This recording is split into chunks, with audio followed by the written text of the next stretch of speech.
नमस्कार, मैं अंजलि मिश्रा। स्वागत है आप सभी का HTV न्यूज़ पर। आपको बता दें कि पश्चिम बंगाल की मुख्यमंत्री ममता बनर्जी ने बड़ा बयान दे दिया है, जिसे 2024 के लोकसभा चुनाव से पहले इंडी गठबंधन के लिए बड़ा झटका बताया जा रहा है। दरअसल पश्चिम बंगाल की मुख्यमंत्री ममता बनर्जी ने कहा है कि इंडी गठबंधन पूरे भारत में जो है बीजेपी के खिलाफ लड़ेगा, लेकिन पश्चिम बंगाल में बीजेपी के खिलाफ TMC सिर्फ और सिर्फ अकेले लड़ेगी। ना वो कांग्रेस से, ना वो वाम दल से, ना ही किसी विपक्षी पार्टी से यह गठबंधन करती हुई नजर आएगी।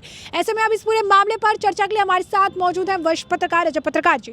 सर, आपका स्वागत है हमारे चैनल में। जिस तरीके से ममता बनर्जी ने स्पष्ट तौर पर कह दिया है कि बंगाल में कोई भी गठबंधन नहीं होगा, TMC वर्सेस बीजेपी ही देखने के लिए मिलेगा, क्या कहेंगे आप? देखिए, ऐसा है कि ममता बनर्जी ने बिल्कुल सही कहा है कि TMC वर्सेस बीजेपी होगा। उसकी वजह है इनका वोट ऑफ परसेंटेज वहाँ पे काफ़ी ज़बरदस्त है। मैं आपको बता रहा हूँ इस समय की जो बंगाल की पोजीशन, इसके पहले की बीजेपी भी वहाँ 38 के लगभग थी, 36 से 38 के लगभग। इस समय बीजेपी का जो वोट ऑफ परसेंटेज है वो 40 से अबव है और ममता बनर्जी का भी 40 से अबव। अब बच रहा है 8-9% वोट जो बच रहा है। इसमें 8-9 में कांग्रेस को कितना मिलेगा, कम्युनिस्ट को कितना मिलेगा, आप समझ लीजिए। उस 8-9% में लगभग 5-6% वोट निर्दलीयों या और छोटे दलों का होगा या क्षेत्रीय लोगों का। तो इन लोगों के पास मैक्सिमम 3-4% वोट पड़ेगा। इसलिए ममता बनर्जी कतई भी कांग्रेस उनसे समझौता नहीं करेंगे। उन्होंने कहा क्या है, हम आपको बता दें कि उन्होंने गठबंधन को बहुत बड़ा झटका दिया। उन्होंने साफ कहा है कि बंगाल में कम्युनिस्ट, कांग्रेस और बीजेपी दोनों विपक्ष का काम कर रहे हैं। ये तीनों लोग विपक्ष का काम कर रहे हैं। बीजेपी को सबक अगर कोई सिखा सकता है तो मैं ही उनको सबक सिखा सकती हूँ, ये उन्होंने कहा। दूसरा, उन्होंने कहा कि हम बीजेपी का यहाँ मुकाबला करेंगे, यहाँ पर हम किसी से भी कोई गठबंधन नहीं। उसकी वजह यह है कि और दलों की कोई स्थिति भी नहीं है। अगर मान लीजिए उनको सीट दे दी गई तो सीट हार जाएंगी, ये एक समस्या है। ममता बनर्जी के सामने समस्या अगर कम्युनिस्ट या इनसे करती हैं, मान ले दे दी तो सीट भी हार जाएंगी। और ये सच है कि बीजेपी का अगर कोई मुकाबला कर रहा तो वहाँ TMC कर रही है। दूसरा, उन्होंने ये भी चीज़ बोली है कि हकीकत ये है कि इसके पहले भी जो यहाँ पे कांग्रेस है वो और CPM बिल्कुल एक पैक्ट किए हुए है। उनका उद्देश्य है TMC से मुकाबला, और वो भाजपा के इस समय बी उनकी टीम है बंगाल में, और ख़ास तौर से जितने भी बंगाल के लीडर हैं वो उनके साथ हैं। उन्होंने यह भी कहा कि कांग्रेस जो है यहाँ पर बंगाल की जो भी नीतियां हैं, हम केंद्र सरकार से जब भी कोई चीज़ डिमांड करते हैं, यहाँ के GST का पेमेंट नहीं हुआ है, तमाम चीज़ों कभी भी कांग्रेस ने सपोर्ट नहीं किया हमारा, कभी भी कांग्रेस ने सपोर्ट नहीं किया। कांग्रेस बल्कि छद्म रूप में यही चाहती रही कि बंगाल गवर्नमेंट का जितना भी लॉस हो, जितना भी बंगाल गवर्नमेंट की इमेज बिगड़े।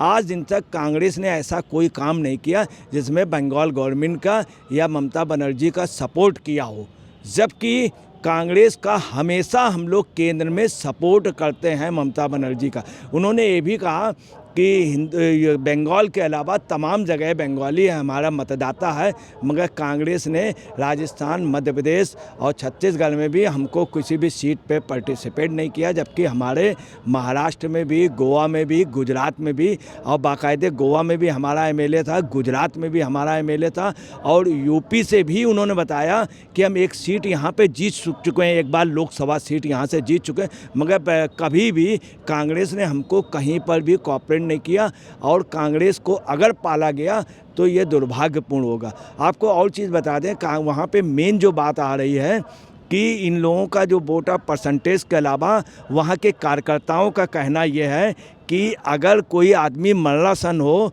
और घायल हो तो उसको ऑक्सीजन तो दी जा सकती, मगर जो कब्र के अंदर दफन हो उसको अगर आप इलाज करके या ऑक्सीजन दे के ज़िंदा कर लेंगे तो नहीं कर पाएंगे। उनका मतलब इशारा कांग्रेस की ओर है बहुत स्पष्ट रूप से। सर, एक और जो बड़ा सवाल है कि इंडी गठबंधन को इसे मतलब इस फैसले को झटके के तौर पर देखा जा रहा है, क्योंकि अगर ममता बनर्जी की क्रोनोलॉजी के हिसाब से अगर देखें तो ममता बनर्जी का कहना है कि पश्चिम बंगाल में हम मजबूत है तो यहाँ पर हमें गठबंधन की ज़रूरत नहीं है। ऐसे कई सारे विपक्षी दल हैं जिनकी सरकार है कई जगहों जगहों पर, कई जगहों सत्ता में है, तो वो भी अगर इसी तरीके से कहना शुरू करेंगे कि हमारे यहाँ जहाँ पर हम सत्ता में हैं वहाँ पर हम मजबूत हैं और हम बीजेपी के साथ लड़ाई लड़ते हैं, तो इस हिसाब से इस गठबंधन का क्या फ़ायदा है? जहाँ पर जब चुनाव की बात आती है, जब इस तरीके से साथ दिखाने की बात आती है, तो ये एक दूसरे पर तंज कसने लगते हैं, एक दूसरे से जो है किनारा करने लगते हैं, लेकिन जब ईडी और सीबीआई की बात आती है तो एकजुट होकर जो है बयानबाजी करते हैं। देखिए, हम बता रहे हैं उसकी वजह क्या है। जैसे मान लीजिए किसी कॉलेज में कोई लड़का नकल में पकड़ जाता है तो बाहर कर दिया जाता है थोड़ी देर के लिए। जब बाहर जाता है तो उसको बड़ा दुख होता है, फिर जब दूसरा नकल में पकड़ा जाता है वो भी बाहर आता तो उनका एक गठबंधन बन जाता। या कहीं पे जैसे कोई जेल चला गया तो जितने कैदी सब जाकर के एक हो जाते हैं। हकीकत ये है कि इनके तमाम नेता ऐसे हैं जिन्होंने बहुत भ्रष्टाचार किया, अब वो जेल में है, बेल में है या खेल में, तो इन सबका एक एका हो गया। दूसरी बात, इनके सभी नेता ये कहते हैं कि हम भाजपा से मुकाबला नहीं कर सकते हैं, तो सारे लोग, एक कहावत है कि चोर चोर मौसेरे भाई, चोर चोर चाहे किसी भी धर्म किसी भी जाति के हों, सब मौसेरे भाई हो। अब इंडियाई गठबंधन में यही पोजीशन है कि सभी लोगों का ये है कि बीजेपी से मुकाबला नहीं कर सकते हैं, परंतु कोई भी अपने राज से या अपने उससे कोई सीट किसी को नहीं देना चाहता।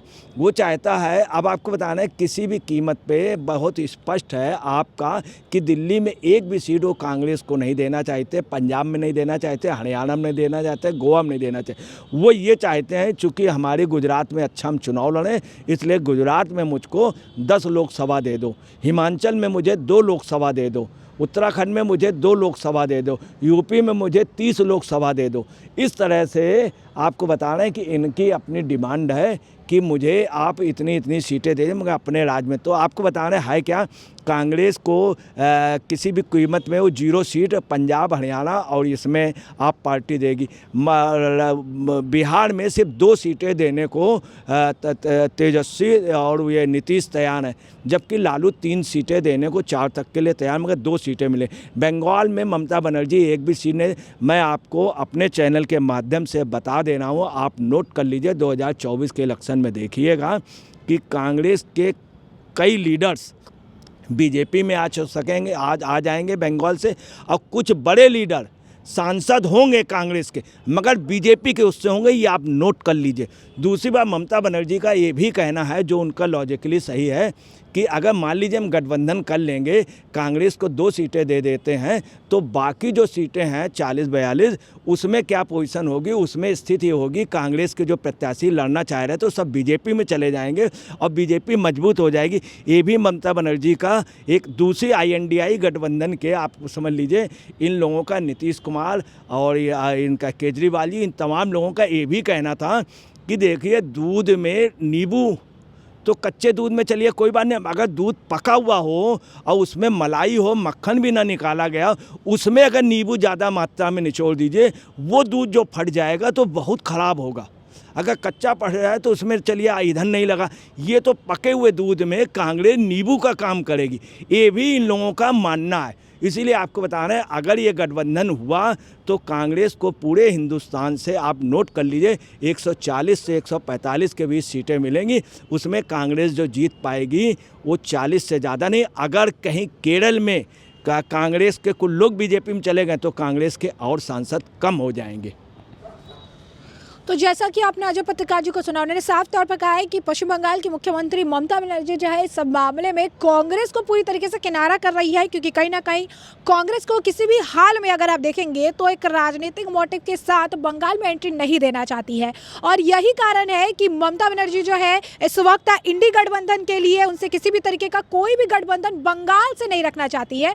भले वो बाद में बाकी अगर आप देखेंगे CBI ED के तौर पर रहे या फिर लोकसभा चुनाव के लिए रहे, उनमें वो साथ है, लेकिन ऐसे उनकी कांग्रेस के साथ अगर आप कहेंगे कि जो 2 राय है वो समय समय पर सामने आती रहती है। तो ऐसे में आपने चर्चा पूरी सुनी है, इस पर आपकी भी जो राय हो हमें कमेंट सेक्शन में कमेंट करके ज़रूर साझा करिएगा। धन्यवाद।